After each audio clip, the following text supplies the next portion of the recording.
Coming up today on the Morning Blend, we are digging up a great day in the garden with Edison Ford, and we take a look at one of the biggest garden shows in the country. Then we take a look at the fellas up for the gold this weekend in our Oscar preview. And our house is full, but it's about to get a whole lot fuller.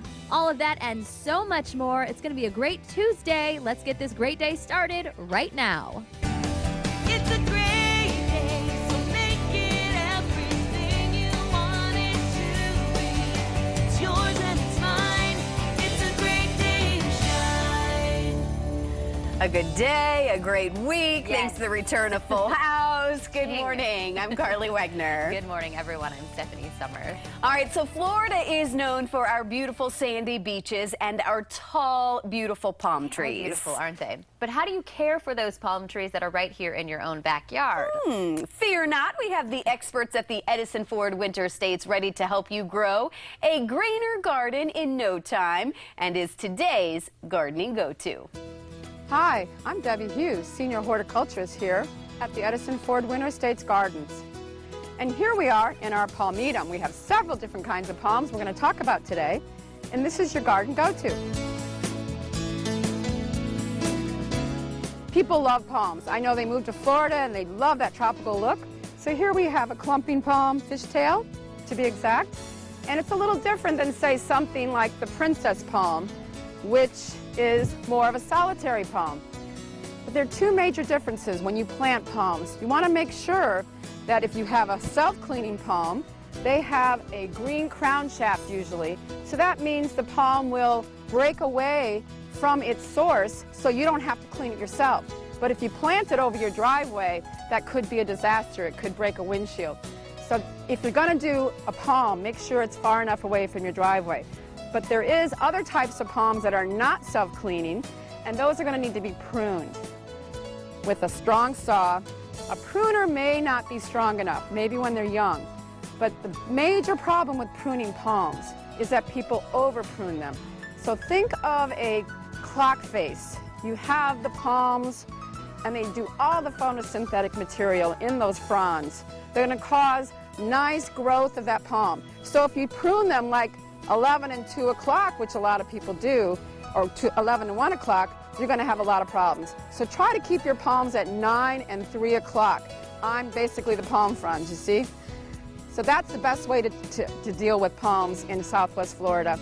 And of course, be adamant about not planting them too close to your house also, because that could be a problem on the roof side, and you're going to over prune.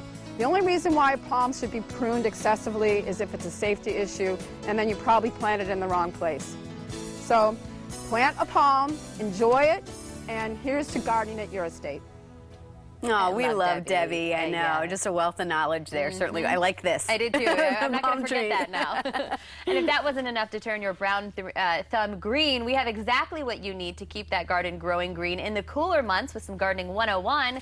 Here it is, February, and there is still time to plant what you didn't get planted last month. So here's some ideas. First, break out the bedding plants. I'm talking annuals. These plants grow and flower best in the warm months and late spring, so you're going to want to get those into the ground right now. Planting annuals could be anything from petunias to cosmos, or even the ever so popular marigolds that can be found at just about any local gardening store. There's no better way to add a burst of seasonal color to your yard. And then next, don't forget to eat and plant your veggies. Now is a good time to get working on that vegetable garden that you always dreamed of.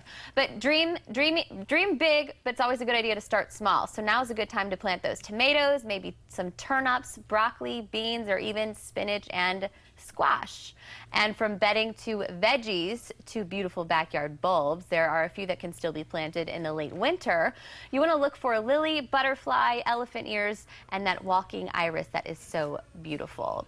Even if the blooms are not impressive, you can leave the bulbs in the ground for a springy surprise come next year. So you have the patience with that. And then if you're like us and you love flowers, but the gardening, well, not so much, then we have a place for you to check out as well. I always try. Well, not only can you see, but you can also feel and touch these gorgeous gardens. We're talking about Epcot's International Flower and Garden Festival. It's back. The event takes place for 90 full days, giving you more time to enjoy. Here you can see your favorite Disney characters in topiary form, touch, feel and play in the immersive gardens, butterfly house, and new playgrounds. And if that isn't enough, you can taste and smell delicious garden-inspired food, as well as drink in the outdoor kitchens throughout the World Showcase. And because the gardens engage all 5 senses, you can listen to some of your favorite music at the Gardens Rocks concert series. The Epcot International Flower and Garden Festival takes place starting March 2nd and runs through May 30th. And I have heard just fantastic things. I haven't had a chance to go yet, but nobody is disappointed when they go and they see. I hear great things about it. Certainly a place you want to check out. And especially if you're talking about going gardening, it's kind of nice to get some inspiration. Sometimes certainly the Edison and Ford Winter Estates, it's good to go there, see what they have going on, and then Disney, I don't know if you can really beat what they're doing, though. I know. All right, but what we do need, anyone can enjoy a little coffee this morning. That you'd never ask. We are getting our morning jump start with Seminole Casino Hotel Immokalee. Any day is always a good day to try the new Lucky Me Noodle House at Seminole Casino Hotel. Serving Asian cuisine with a bold new spin. Simply delicious. But the Morning Blend is the only place where you can find these great mugs. Fourth person to call, 239-673-3388, will receive the Morning Blend Seminole Casino mug. You can't win, though, if you've won something with us over the last 120 days, so good luck. It appears Donald Trump will do just about anything to garner more votes to secure that Republican nomination. Just ask the Tanners. Up next in today's virtual video, the whole gang of Fuller House joins Donald Trump, well, Jimmy Fallon's version of Donald Trump, to help make TV great again. Then make your old jewelry pieces new again. We are decorating on a dime, making jazzy jewelry that is pretty to wear any time of the year.